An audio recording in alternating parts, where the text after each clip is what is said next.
Welcome back to my YouTube channel. ഇന്ന് നമ്മൾ ബോഗൺവില്ലയുടെ വിശേഷമായിട്ടാട്ടോ വന്നിട്ടുള്ളത്. രാവിലെ തന്നെ നമ്മൾ ബോഗൺവില്ല കാണുമ്പോൾ നമുക്ക് സൂര്യൻ്റെ നിറങ്ങൾ റിഫ്ലക്റ്റ് ചെയ്യുന്ന പോലെ തോന്നാറില്ലേ? കിരീടം വെച്ച പോലെയല്ലേ ബോഗൺവില്ല പൂക്കൾ നിൽക്കുന്നത്. എനിക്ക് ഒരുപാട് ഇഷ്ടമുള്ളൊരു പൂവാണ് കേട്ടോ. നല്ല ഭംഗിയുള്ളൊരു പൂവാണ്. ആദ്യമായിട്ടാണ് എൻ്റെ ചാനൽ കാണുന്നത്. അങ്ങനെയാണെങ്കിൽ എന്നെ ഒന്ന് സബ്സ്ക്രൈബ് ചെയ്ത് സപ്പോർട്ട് ചെയ്തേക്കണം. നമ്മൾ നാച്ചുറലായിട്ടുള്ള കാര്യങ്ങൾ വെച്ചിട്ട് റൂട്ടിങ്ങും പിന്നെ പൂക്കൾ നിറയെ ഉണ്ടാകാനുള്ള ടിപ്സ്, അങ്ങനെ വീട്ടിലുള്ള കുറച്ച് കാര്യങ്ങളൊക്കെ വെച്ച് നല്ലൊരു ഗാർഡൻ സെറ്റ് ചെയ്യുന്ന കാര്യങ്ങളാണ് എല്ലാ ദിവസവും പറയാറുള്ളത്. ചെടികളൊക്കെ ഇഷ്ടമുള്ള ആൾക്കാർക്ക് നമ്മുടെ ചാനൽ നല്ല ഉപകാരപ്രദമായിരിക്കും. അങ്ങനെയുള്ളവർ ഒന്ന് സബ്സ്ക്രൈബ് ചെയ്ത് സപ്പോർട്ട് ചെയ്തേക്കണം. തൊട്ടടുത്തുള്ള ബെല്ലൂടെ എനേബിൾ ചെയ്യുകയാണെങ്കിൽ ഞാനിടുന്ന പുതിയ വീഡിയോസ് നിങ്ങളിലേക്ക് പെട്ടെന്ന് തന്നെ എത്തുന്നതാണ് കേട്ടോ. ഈ ബോഗൺവില്ലയുടെ ഏറ്റവും ഭംഗി ഇതിൻ്റെ ബ്രൈറ്റ് കളർ തന്നെയാണ് അല്ലേ. എന്ത് ഭംഗിയായിട്ട് ഇത് നിൽക്കുക. മാത്രമല്ല ഇത് കുറേ ദിവസം ഇങ്ങനെ നിൽക്കും. വന്നു കഴിഞ്ഞാലും പൂക്കൾ വന്നു കഴിഞ്ഞാലും പെട്ടെന്നൊന്നും ഇത് വാടിപ്പോകില്ല. കുറച്ച് അധിക ദിവസം തന്നെ നിൽക്കും. ഓരോ ദിവസം കഴിയുന്തോറും കളർ ഇങ്ങനെ മാറി മാറി വെയിലിനനുസരിച്ച് നല്ലൊരു ഭംഗിയിൽ എപ്പോഴും നിൽക്കുന്നൊരു ചെടിയാണല്ലേ ഇത്. ഇത് ചുവപ്പ്, പിങ്ക്, മഞ്ഞ, ഓറഞ്ച്, വെള്ള, അങ്ങനെ ഒരുപാട് കളറിൽ കാണും. നമ്മൾ മതിലിൻ്റെ സൈഡിലൊക്കെയാണ് പിടിപ്പിക്കുന്നതെങ്കിൽ നമ്മുടെ വീട്ടിലേക്കൊരു എലിഗൻ ലുക്കാണ് ഈ പ്ലാന്റ് തരുന്നത് അല്ലേ.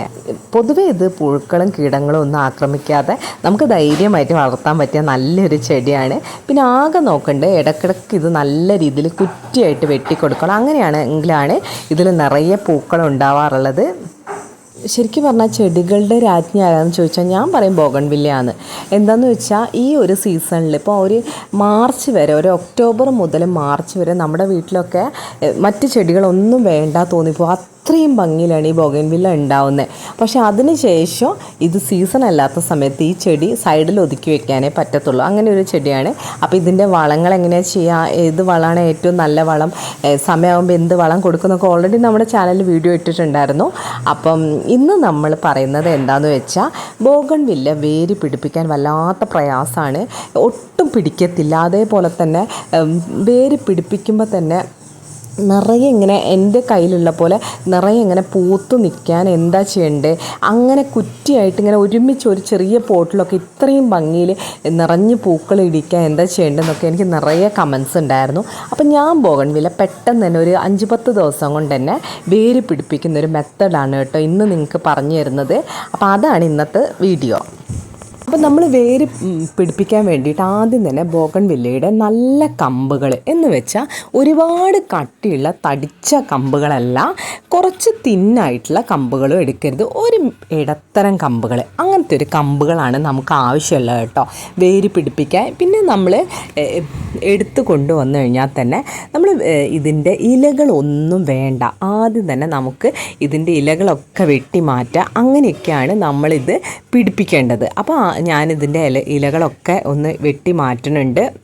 ഈ ചെടി നിറയെ നമ്മുടെ വീടിൻ്റെ ഗേറ്റിൻ്റെ സൈഡിലൊക്കെ വെച്ച് കഴിഞ്ഞാൽ നമ്മുടെ ഒരു വീട്ടിലേക്ക് കയറി വരുമ്പോൾ ഒരു വെൽക്കം പോലെയാണ് ഈ പ്ലാന്റ് നിൽക്കുന്നത്. നിങ്ങൾക്ക് അങ്ങനെ തോന്നിയിട്ടുണ്ടോ? നമ്മളിവിടെ ഗേറ്റിൻ്റെ ഇവിടെയാണ് ഏറ്റവും കൂടുതൽ നിറഞ്ഞ് നിൽക്കുന്നത് കേട്ടോ. നല്ല രീതിയിലുള്ള വളങ്ങളൊക്കെ കൊടുത്തു കഴിഞ്ഞു കഴിഞ്ഞാൽ, പ്രത്യേകിച്ച് ഇതിൽ കഞ്ഞിവെള്ളത്തിൽ വേപ്പിൻ പിണ്ണാക്കി ഇട്ട് പുളിപ്പിച്ച ഒരു വളമാണ് കൊടുക്കേണ്ടത്. ഇനി പുറത്തുനിന്ന് വളം വാങ്ങിച്ചു കൊടുക്കുകയാണെങ്കിൽ നമുക്ക് NPK ആണ് കേട്ടോ ഏറ്റവും നല്ല. പൂക്കൾ ഇടണമെങ്കിൽ, പൂക്കൾ ഇല്ലാത്ത ചെടികളാണ് നിങ്ങൾക്ക് പൂക്കൾ പെട്ടെന്ന് ഇടണമെങ്കിൽ NPK ആണ് കേട്ടോ നമ്മൾ വളം കൊടുക്കേണ്ടത്. ഞാനിവിടെ കഞ്ഞിവെള്ളത്തിൽ വേപ്പിൻ പിണ്ണ, ഞാൻ പറഞ്ഞില്ല, ഞാൻ നാച്ചുറലായിട്ടുള്ള വളങ്ങൾ ഫോളോ ചെയ്യുന്ന ഒരാളാണ്. നമുക്ക് എല്ലാവർക്കും അഫോർഡബിൾ ആയിട്ടുള്ള കാര്യങ്ങളാണ് ഞാൻ പറഞ്ഞു തരുന്നത്. അപ്പം ഞാനെപ്പോഴും ചെയ്യുന്നത് എന്താ വെച്ചാൽ ഒരു ഒക്ടോബർ ടൈം ആകുമ്പോൾ കഞ്ഞിവെള്ളത്തിൽ വേപ്പിൻ പിണ്ണാക്കും കടലപ്പിണ്ണാക്കും കൂടി ഇട്ട് വയ്ക്കും. ഒരു 5-6 ദിവസം അവിടെ വയ്ക്കും. അതിൽ കുറച്ച് ശർക്കരയും ഇടുക. എന്നിട്ട് പിന്നെ അത് കുറച്ചുകൂടി വെള്ളം മിക്സ് ചെയ്ത് ഒഴിച്ചു കൊടുക്കും. നിറയെ പൂക്കൾ ഉണ്ടാവാറുണ്ട് കേട്ടോ ഇവിടെ. ഇതിൻ്റെ എല്ലാ കളേഴ്സും നല്ല ഭംഗിയാണ് കേട്ടോ. Pink, violet, orange, white, red, എല്ലാ കളേഴ്സും നല്ല ഭംഗിയാണ്. എൻ്റെ കയ്യിൽ എല്ലാ കളേഴ്സും ഉണ്ട്. പിന്നെ ഇതിൻ്റെ കട്ടിങ്സാണ് നമ്മളെപ്പോഴും പിടിപ്പിക്കുന്നത്. അപ്പോൾ അതിന് വേണ്ടി ഞാൻ കട്ടിങ്സ് എടുക്കുന്നതാണ് ഇപ്പം നിങ്ങളെ കാണിക്കുന്നത് കേട്ടോ. നമ്മളിങ്ങനെ എല്ലാ ലീവ്സും പോക്കിയിട്ട് ഇങ്ങനെ എടുത്ത് വെക്കണം. വെറും 10 ദിവസം കൊണ്ട് വേര് പിടിപ്പിക്കും. ചിലപ്പോൾ 8 ദിവസം കൊണ്ട് തന്നെ വേര് പിടിച്ച് കാണാറുണ്ട് കേട്ടോ. ഇതൊരിങ്ങനെ പടർന്ന് പിടിച്ച് കയറുന്ന ഒരു ചെടിയാണ്. അപ്പോൾ നമുക്ക് ഗേറ്റിൻ്റെ അടുത്തൊക്കെയാണ് വെക്കുന്നതെങ്കിൽ അങ്ങനെ പടർന്ന് പിടിച്ചോട്ടെ എന്ന് വിചാരിക്കുക. പോട്ടിലൊക്കെ വെക്കുമ്പോൾ നമുക്ക് കുറ്റി പോലെ ആക്കിയിട്ട് ഇങ്ങനെ ബൊക്കെ പോലെ പൂക്കൾ ഉണ്ടാക്കുന്ന പോലെയാണ് ഞാൻ ചെയ്യാറുള്ളത് കേട്ടോ. പിന്നെ നിങ്ങൾ ഇതിൻ്റെ പോട്ട് എടുക്കുമ്പോൾ നല്ല ഡ്രൈനേജ് ഹോളുള്ള ഒരു പോട്ട് എടുക്കണേ. കാരണം ഇതിൻ്റെ വേരും തണ്ടും ചീഞ്ഞു പോകാതിരിക്കാൻ നമ്മൾ ഇത് നടുമ്പോൾ അങ്ങനെ ഡ്രൈനേജ് ഹോളുള്ള ഒരു പോട്ട് എടുത്തിട്ട് വേണം ഇത് ചെയ്യാൻ. ഇനി ഞാൻ കാണിച്ചു തരാം. ഇതാണ് നമ്മുടെ റൂട്ടിംഗ് ഹോർമോൺ. കണ്ടില്ലേ, ഈ കറയാണ് നമ്മുടെ റൂട്ടിംഗ് ഹോർമോൺ. പപ്പായ എടുത്തിട്ട് വരിക, എന്നിട്ട് അതൊന്ന് അന്ന് നമ്മൾ എപ്പോഴാണോ നടാൻ ഉദ്ദേശിക്കുന്നത് അപ്പോഴാണ് പപ്പായ എടുക്കേണ്ടത് കേട്ടോ. മുന്നേ ഒന്നും എടുത്ത് വെക്കരുത്. ആ ഫ്രഷായ പപ്പായ നേരെ ഒന്ന് കീറി കൊടുത്തിട്ട് അതിൽ നിന്നുള്ള കറ എടുത്തിട്ട് നമുക്കിങ്ങനെ കുറച്ച് അധികം നേരം ഇങ്ങനെ വെച്ച് കൊടുക്കണേ ഈ കറയിൽ. എന്നിട്ട് നമുക്ക് നട്ട് കൊടുക്കാം. ഈ വെള്ള ലിക്വിഡ് ഒരു സ്റ്റിക്കി ആയിട്ടാട്ടോ ഉണ്ടാവുക. സ്റ്റിക്കി ലിക്വിഡിൽ കുറച്ച് അധികം നേരം ഇങ്ങനെ ചെയ്തിട്ടാണ് നമ്മൾ മണ്ണിലേക്ക് കുത്തി വെച്ച് കൊടുക്കുന്നത്. ഈ പപ്പായയുടെ കറയിൽ പാപ്പയെന്ന് പറഞ്ഞൊരു സംഭവമുണ്ട്. ഇതൊരു എൻസൈമാണ്. അതുകൊണ്ടാണ് പെട്ടെന്ന് തന്നെ നമുക്ക് കട്ടിങ്സിൽ റൂട്ടിങ് വരുന്നത് കേട്ടോ. അതുകൊണ്ടാണ് പെട്ടെന്ന് ഞാൻ വേര് പിടിപ്പിക്കാനുള്ള ഈസി മെത്തേഡാണ് ഇതെന്ന് പറഞ്ഞത്. പിന്നെ എടുക്കുന്ന കമ്പുകളും നല്ല ഇമ്പോർട്ടൻ്റ് ആണ്. നമ്മൾ ഒരുപാട് വണ്ണം കൂടിയ കമ്പുകൾ എടുക്കരുത്, എന്നാൽ ഒരുപാട് നേർമ കമ്പ് എടുക്കരുത്. വേണമെങ്കിൽ നമുക്ക് കുറച്ച് പൂ വന്ന കമ്പുകൾ എടുത്താൽ കുറച്ചുകൂടി നല്ലതാണ് കേട്ടോ.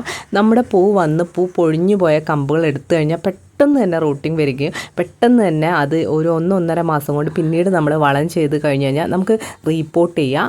അങ്ങനെ ചെയ്ത് കഴിഞ്ഞാൽ നല്ല രീതിയിൽ പൂക്കൾ ഉണ്ടാവാറുണ്ട് കേട്ടോ. ഞാൻ സ്ഥിരമായിട്ട് ഇങ്ങനെ ഒരു ചട്ടിയിൽ ഒരു 5-10 കമ്പുകൾ ഒരുമിച്ച് ഇങ്ങനെ കുത്തി വെച്ചിട്ട് കുറ്റിയായിട്ടാണ് പൂക്കളാക്കുന്നത്. ഇനി നമുക്കൊന്ന് വെള്ളം തളിച്ചു കൊടുത്തിട്ട് ഒരു പ്ലാസ്റ്റിക് കവർ ചെയ്ത് വെക്കണം. 2-3-4 ദിവസത്തേക്ക് പിന്നെ നനയ്ക്കേണ്ട. ഒരു ആവി ഈ പ്ലാസ്റ്റിക് കവറിൽ വന്നിട്ട് അതിങ്ങനെ തുള്ളിയായിട്ട് ഇതിലേക്ക് വീണോളും. പിന്നെ 4 ദിവസം കഴിഞ്ഞിട്ട് നമ്മൾ വെള്ളം ഒന്ന് തളിച്ച് കൊടുത്താൽ മതി കേട്ടോ. പിന്നെ ഒരു 8-10 ദിവസം കൊണ്ട് നമുക്ക് കുഞ്ഞി വേര് വരും. ഒരു 10-15 ദിവസം കൊണ്ട് ഇലകളും വന്നിട്ടുണ്ടാവും കേട്ടോ. ശരിക്കും പറഞ്ഞാൽ ഈ പ്ലാന്റ് ബ്രസീലിൽ നിന്നാണ് ഉത്ഭവിച്ചത് കേട്ടോ. പക്ഷെ ഇപ്പം നമ്മുടെ നാട്ടിൽ ഇത് നിറയെ ഉണ്ട്, എല്ലാവരും വെക്കുന്നുണ്ട്. ശരിക്കും ഇതിൻ്റെ ഇലകളാണ് പൂക്കളെന്ന് നമ്മൾ പറഞ്ഞത്. ഇതിൻ്റെ ഒറിജിനൽ പൂ ഒരു കുഞ്ഞ് വൈറ്റ് പൂവാണ് കേട്ടോ. ഇലകൾ കളർ ചേഞ്ച് ആയിട്ടാണ് ഈ നിറത്തിലേക്ക് വരുന്നത്. ശരിക്കും അത്യാവശ്യം നല്ല സൂര്യപ്രകാശം കിട്ടുന്ന ഒരു സ്ഥലത്താണ് കേട്ടോ ഇത് പ്ലേസ് ചെയ്യേണ്ടത്. അങ്ങനെയാണെങ്കിലാണ് കൂടുതൽ പൂക്കളിട്ട് കാണാറുള്ളത്. പിന്നെ വളരെ കുറച്ച് വളം മാത്രം മതി, ഒരുപാട് ഓവർ വാട്ടറും വേണ്ട. അങ്ങനെ ഒരു പ്ലാന്റാണിത്. പിന്നെ നമ്മൾ പോട്ടിലൊക്കെ വെക്കുകയാണെങ്കിൽ നല്ല എലിഗൻ ലുക്ക് നമ്മുടെ വീടിന് കൊടുക്കുന്ന നല്ലൊരു പ്ലാന്റാണ്. അപ്പോൾ ഇന്നത്തെ വീഡിയോയിൽ ബോഗൺവില്ലയുടെ വിശേഷങ്ങളാണ് നമ്മൾ പറഞ്ഞിട്ടുള്ളത്. ഏറ്റവും നല്ല രീതിയിൽ ബുഷിയായിട്ട് ബോഗൺവില്ല സെറ്റ് ചെയ്യാനുള്ള പോട്ടിങ് എങ്ങനെയാണ് ചെയ്യുന്നതെന്നും എങ്ങനെയാണ് പുതിയ തൈകൾ ഉണ്ടാക്കുക എന്നാണ് ഞാൻ പറഞ്ഞത്.